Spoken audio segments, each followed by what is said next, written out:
Good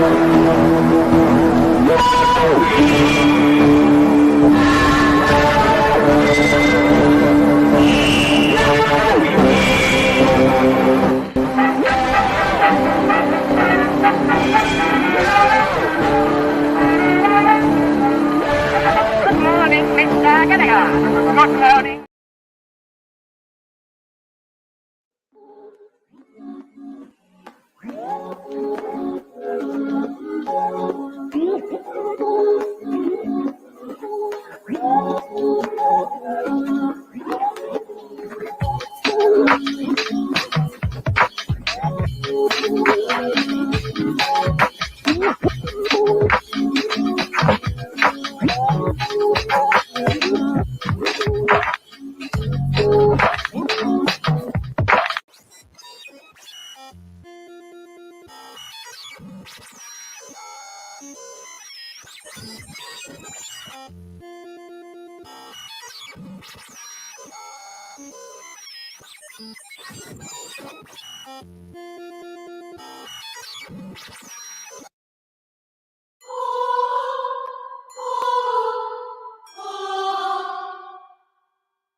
Hey, everybody. I don't know if you guys can hear me. Yes, you can. Okay, cool.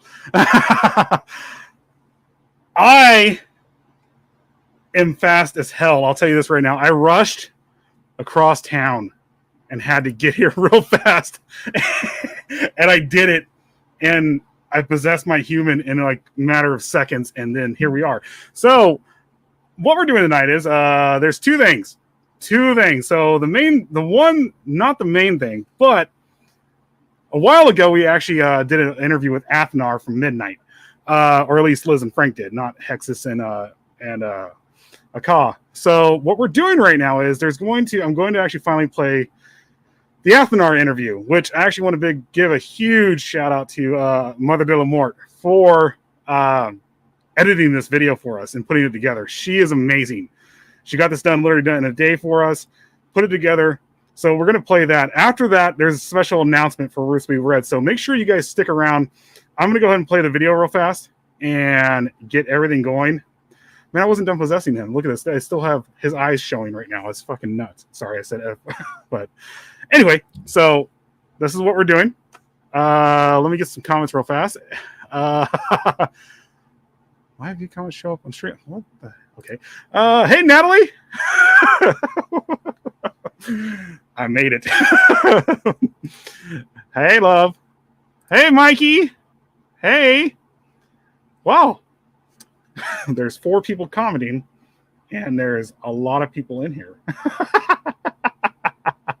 Oh, this is going to be great. So anyway, I'm going to go ahead and play the Athenar video. It's only like 30 minutes long, and we'll go from there. So here we go. Oh, let me hi, Sparrow. Hello. Hi, Mike. But I hope you guys enjoy this. By the way, Athenar is super amazing. One of Frank's favorite musicians of all time. Not mine. I make my own music with my spells. He is absolutely amazing. You're going to see Frank fangirl a lot. You're going to hear Frank fangirl a lot in this. And Liz is basically just going to take over the questions. But like I said, wait around until the end. There's going to be a special announcement at the end of at the end of this. Go ahead and wait, and we'll go ahead and get this going. So enjoy, guys.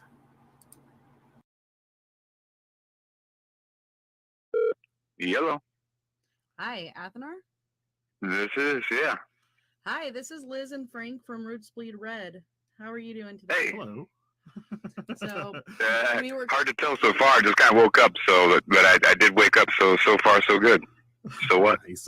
That's awesome. So far so good. So what? Nice. Nice. So again, we are Roots Bleed Red. We are calling to do an interview, and I appreciate you answering this early in the morning. We're actually out in California, so it's 6 a.m.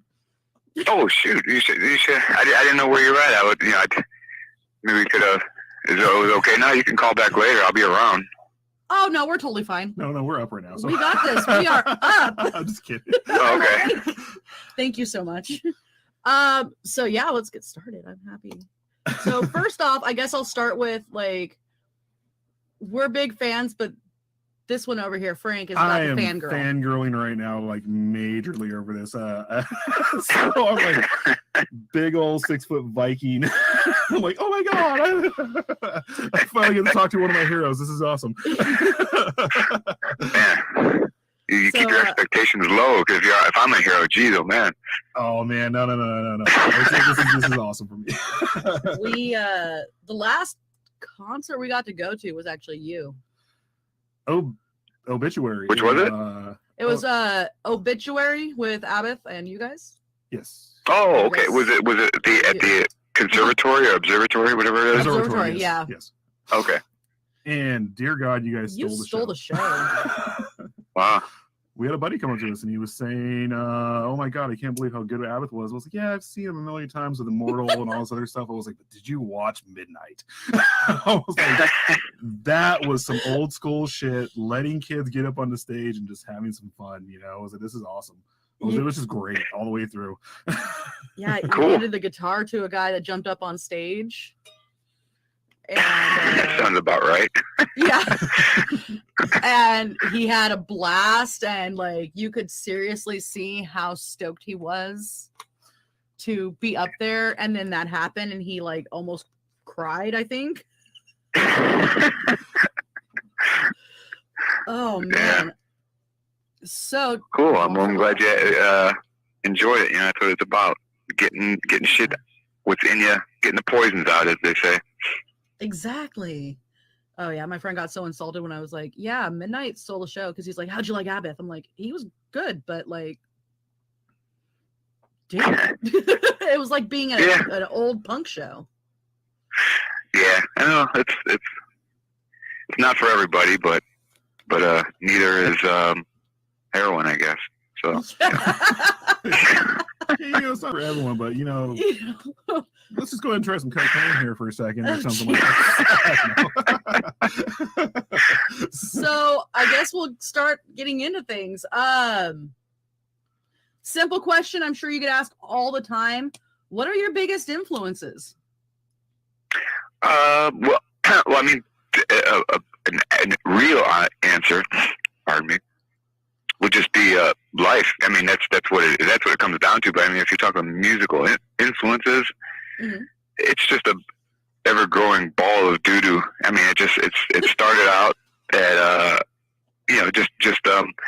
growing up in I was about 10 years old in 83, 84, which is, I believe, the peak commercial level of heavy metal. That's when Quiet Riot had a #1 song or #1 album, and Def Leppard. It was like there was heavy metal on the radio.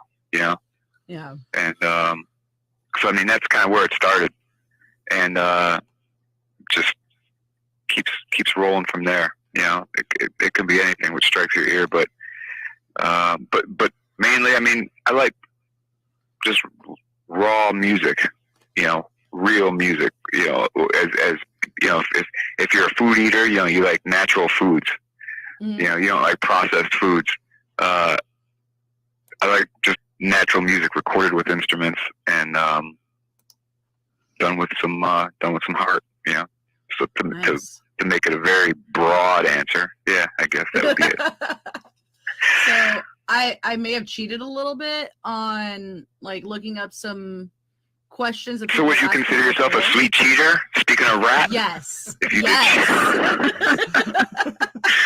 Okay. I had found a question that somebody asked you about, like, what is one of those bands that you try to push on people?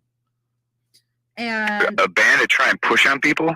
like you're like, hey, you got to listen to this band. Oh, okay. And What your was the answer at answer? that time was Stars? Stars. Yep. Yeah.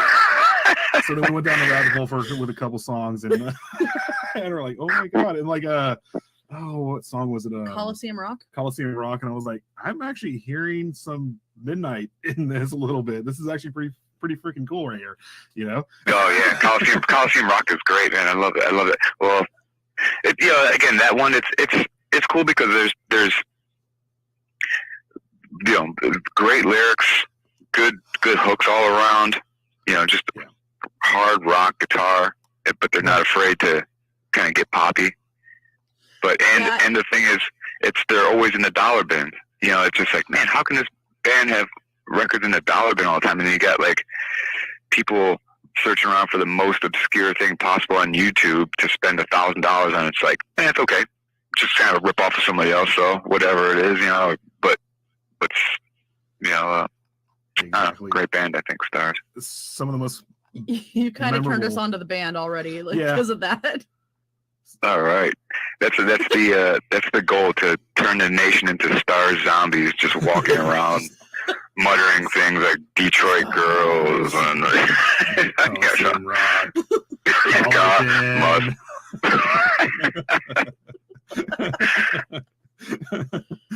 So, Cool. Let's see here. So I'm just gonna find one in here. So, Satanic Royalty. That is, well, probably both of our favorite albums. It's definitely my favorite album, and right now that is, for some odd reason, like I think I have all your albums on vinyl, but that album is the hardest to find. For some odd reason, my buddy ended up finding it at a shop for like $100 or something like that. It was $100, jeez. Yeah, Yeah. the shop jacked up the prices majorly on it. I mean, not that it's not worth it; it's completely worth it. He's all, Wow. So the question with that though is, like, do you have a favorite album that you put out? You know what? Again, a generic PC 2021 answer would be, they're all my children. So, Oh, my children. I can't, just because one's a crackhead and one's I don't know, a CEO of Nabisco. I gotta love them both. But If there was one you're going to send off to boarding school, which one would you there was one I was going to send up to boarding. Yeah, I'm going to ship you off to military school with that goddamn Finkelstein shit kid. But exactly. but you know what? No, there's always elements of them that I like of each. If I guess I can make a mishmash of certain ones. Like the drum sound from Satanic Royalty, the songwriting of Sweet Death, the guitar tones of Rebirth by Blasphemy, something like that. It's just it's hard to say. So I can't really say. I do like the color blue though, so I do like the album cover for Satanic Royalty. Okay, so funny story is, we threw in "what is your favorite color" as a joke. There you go. It must have been density. It's all there now. This is everything's coming to fruition now. I love that. We're like, so what's your favorite color? Lol. And we actually got the answer. We got it. We've gone plaid. Oh man. Okay. So you mentioned 84 being like the best time for metal because it was on the radio. It was. Well, I don't know if it was the best time, but it was the peak commercial time, I think. There we go. You know, Okay. That it's makes when sense. it's when it was still heavy metal and in the, you know, radio charts and stuff. You know, and I'm talking heavy metal, not like, you know, the Wingers and Warrants to come in '89 and stuff like that. But you know, which was actually the death of heavy metal, not grunge. So Yeah. Yeah. This was the hot for teacher time, and this is what I was going to bring up right now. Van Halen actually was the first time I actually really, as a kid, heard like guitars and sex put together and with distortion and all this other stuff, and it just sounded so cool. And the fact that you brought that up, I was like, this is amazing. I was like, this guy is on par with us right now, you know? Yeah. Oh yeah. Yep. Those are my heroes, man. So the first time that, well, actually he saw you. Yeah, it was actually the first time I ever heard you guys. This was more of a statement than anything else, because this is what happens when I drink and come up with questions and everything. I'm gonna give this guy my life story. He needs to know it. One of the first times that I actually saw you guys was, I think, 2017. It was the same thing. It was Obituary was the headlining band, I think, in High on Fire. And I want to say I only heard one of your songs was on what was that movie called? Deathgasm. And I was listening to it, and my buddy was like, "Hey, come to see the show with us," because I'm sorry, I'm getting stuck here. He's all, "Coming to see the show with us," and I went, and all of a sudden you guys are just happening to be there. I was like, "Oh, this is awesome!" And then the next thing you know, I was like listening. You guys completely stole the show right there in that time too, or did I mess up on the question? Well, you sang my life. No. You sang my life. Where was that one at? It was the same place, the Observatory. Observatory, Yeah. Again. Oh, with Creator. Yes. Oh, sorry, it was Creator. Yes, Creator. Creator and Obitch. Yeah. Yep. Oh, and I missed that show. Oh yeah, Sad. that one. I remember that. Yeah, that one was really good. Too bad you missed it. I know. I'm really sad, actually.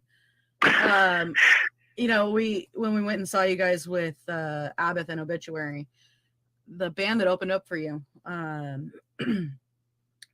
Devil Master. Yeah. They were good. Yes. They're from the same area as you, right? Well, they're from Philadelphia, so Oh, okay. yeah, about 7 hours away. But they're but yeah, great dudes, man. They're just wackos too, like us, so we got along pretty well. They're But yeah. keyboardist. Excuse me. Their keyboardist was making me giggle a little bit because he was playing and then their guitarist would step in front of him and then he was shooting daggers at the guitarist in front of him. And then he kind of looked like Grumpy Cat to me, and I think I made them angry because I made a Grumpy Cat meme with him in it. Yeah, the keyboard player Max, he was always really just very stoic. I just played his note and just pretty cool. He's rad. Honestly, they were rad. And it was actually pretty awesome because, again, that was the first time I got to see you guys. Well, you.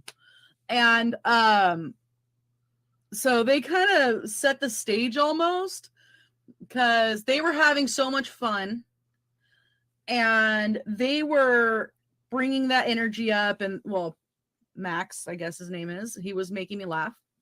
And not in a bad way. It was just one of those things where he was shooting daggers at the guitarist and I couldn't stop laughing.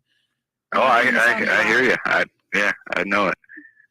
And then you guys get on stage and again, people just went nuts. It was amazing. It's amazing to see the high energy. It's great to see like the whole crowd getting into it. And it had, again, like I said earlier in the interview, that really cool punk rock feel. So yeah, my question is, what punk bands do you like? Well, probably, you know, I guess an easy way to describe that too. Mainly punk bands with guitar solos are my favorite. You know, Okay. Dead Boys and stuff. But you know, they're probably bands that never really considered themselves punk bands. Are probably would be my favorite kind of stuff like that. And it doesn't necessarily have to be, just 82 Mohawks exploited punk. It's more, it comes from more the I guess American mid 70s, maybe even pre-punk dates. The pre-77 type of stuff. Like I said, where it's still kind of like had. Stooges are I guess raw, if you listen to Raw Power, which I guess people consider a punk album, but the same way I guess Black Sabbath would start heavy metal, but stuff like that. It's just all about, like I said, the rawness, energy, and like I said, with the crowd and stuff. That's the way it should be. I mean, it's not like you're going to high art theater to appreciate some art that you're looking at this performance, and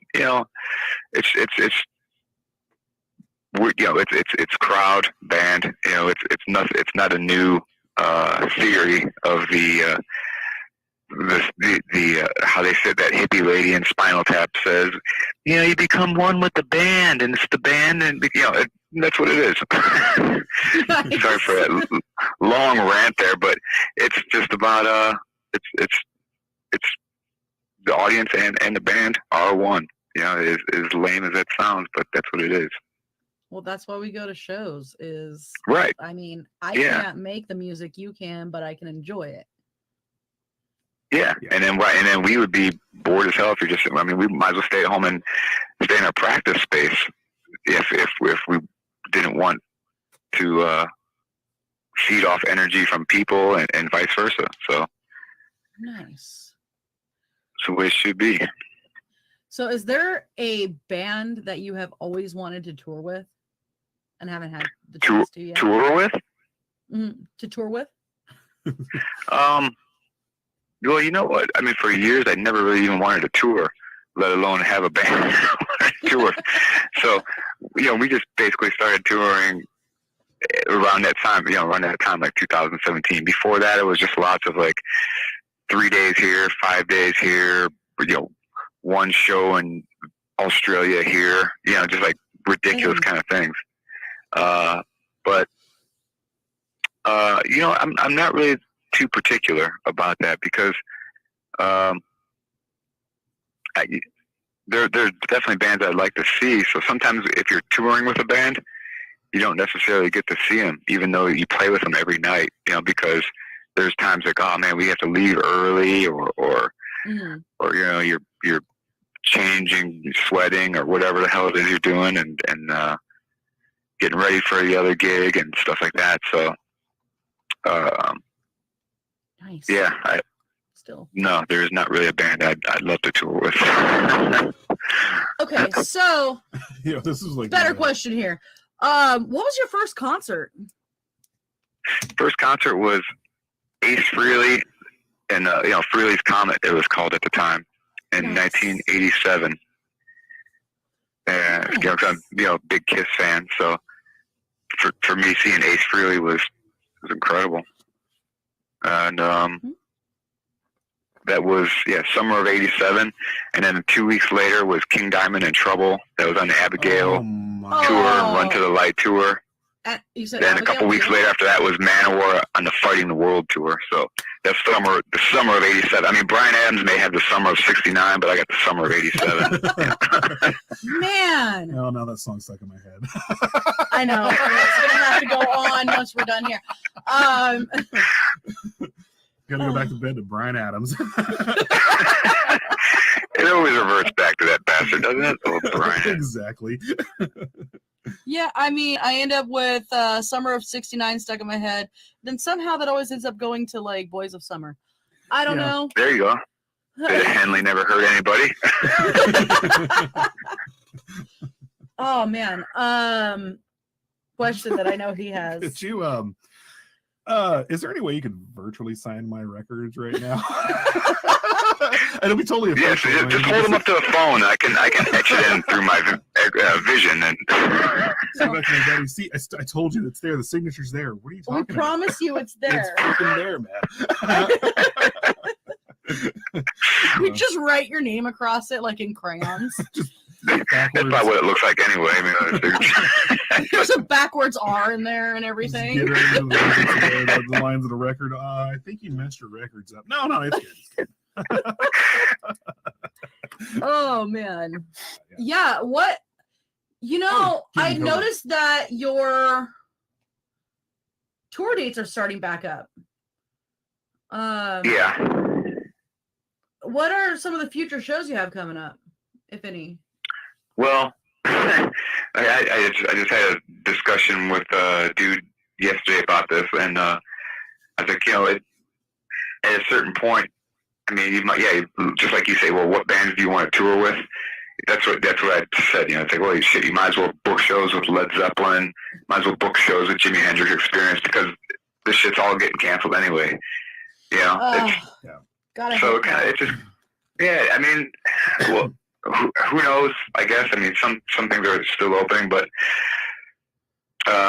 we'll see. I mean, as far as I know, what's booked right now, I guess, is that the Psycho Vegas and then a show, I think, in Philadelphia. I think for a Decibel something. Okay. And then, That's cool. but that's about it as far as 2021. And then figure, just wait till 2022 possibly rolls around, and maybe things will be ready to people ready to accept their fate of death and famine and disease, and listen to live music before they die. So exactly. We'll see what happens. So we're big horror fans here. Horror fans, true crime fans. True crime. I mean, this podcast tends to like run the gambit between metal bands, serial killer. For the most part, we're talking about Edmund horror. Do you like horror? Do you have a favorite genre of movies that you like to watch? I mean, I've mostly just always been into music. Nice. That's kind of Just anything else except for music. But I do watch movies, of course, and and I do like horror, but I'm not like deep into it, like searching for the most obscure VHS stuff, and I guess I just like the just this is gonna sound just like a totally milquetoast answer. It'd be like someone saying, "Hey, do you like heavy metal?" Yeah, I like Judas Priest and Black Sabbath. They're my favorites, but they are my favorites. But I've seen Rob Halford. I just I know the Texas Chainsaw Massacre stuff. Last House on the Left and nice things like that. Those are kind of if I go to watch a horror movies, those are the kind of things I like. Nice. And keeping it real with Last House on the Left with the Cleveland Wes Craven. Yes. Oh man, so. I miss that man. was... My heart. So, wow, we're already hitting the 30-minute mark. This went by fast. This went by really fast. I don't ever want this to end.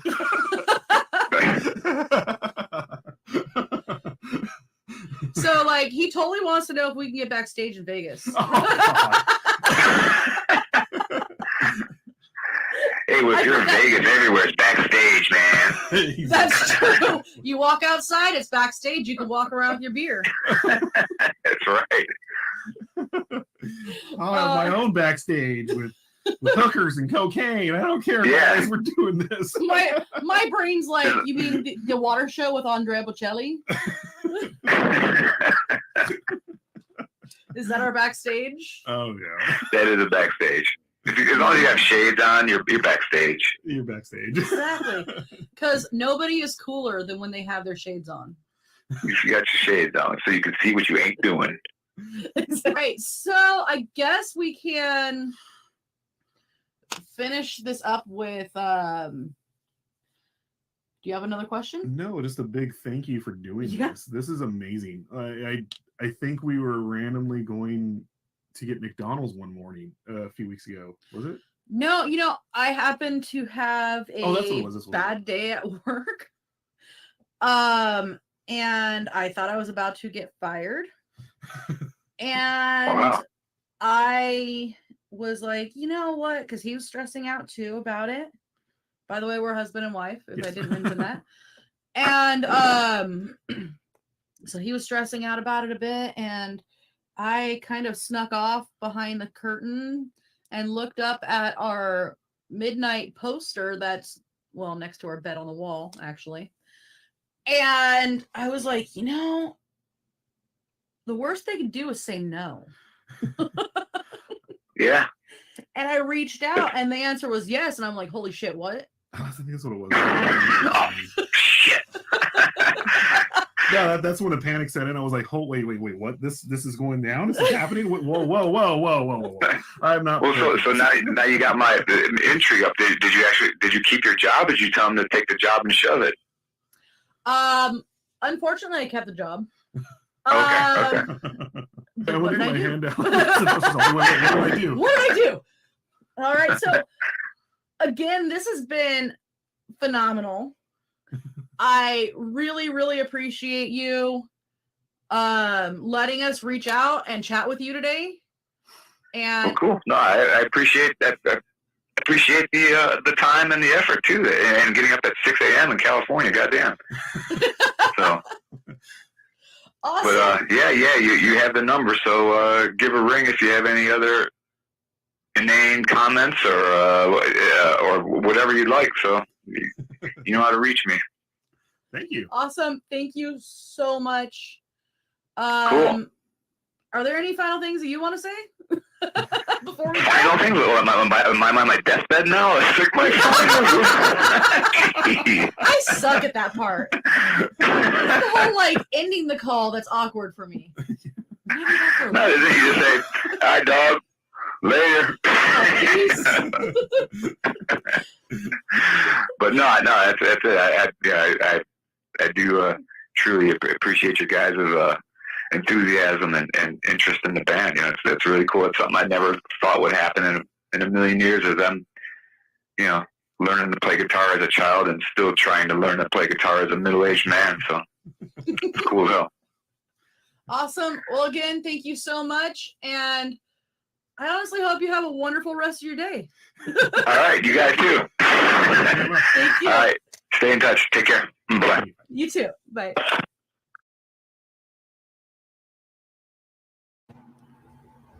Well, that was it. That was the interview with Athenar, and I absolutely loved it.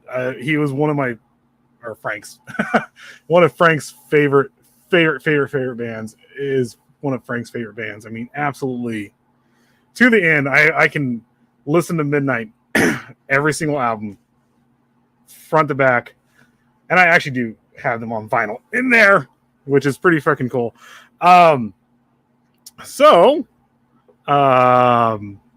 I do want to give a big thank you to Mother Dale Mort for putting that together for us. That was absolutely amazing, because that interview was actually a lot more spaced apart, because I was fangirling so hard during that video, and it was super amazing. I just want to absolutely give Mother Dale Mort right here every props out there for doing this. But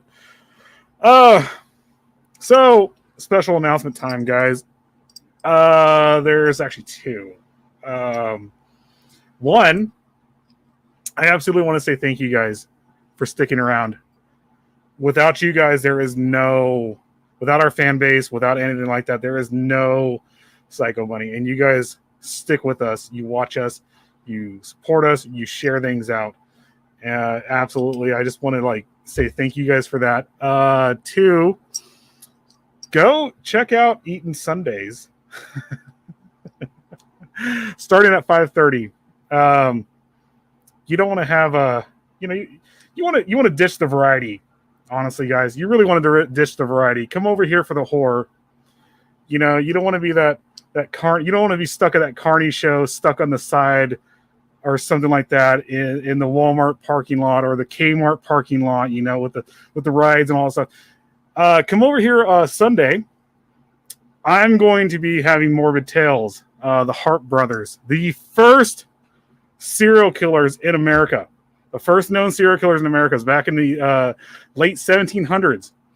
I'm going to be going over that. It's called Morbid Tales. It's just going to be me, maybe a special guest. Who knows? Hopefully she can come in.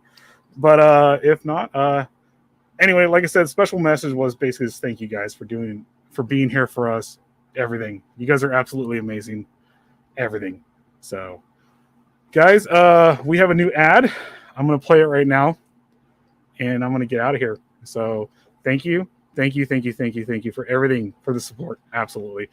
And don't go to that Carney show. Come over here.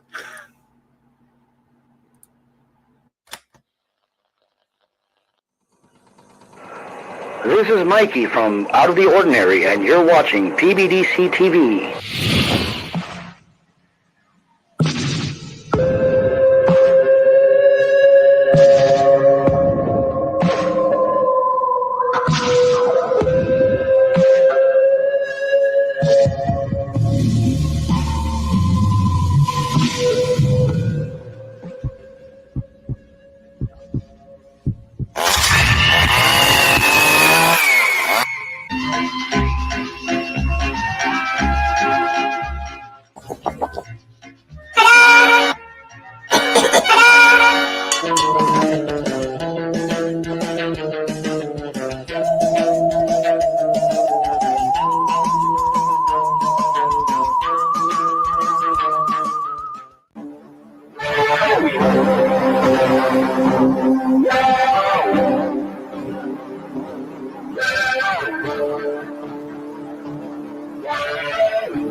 Oh, hi.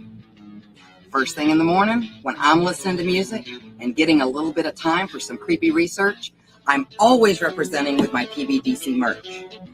What a better way to have a cup of coffee in the morning.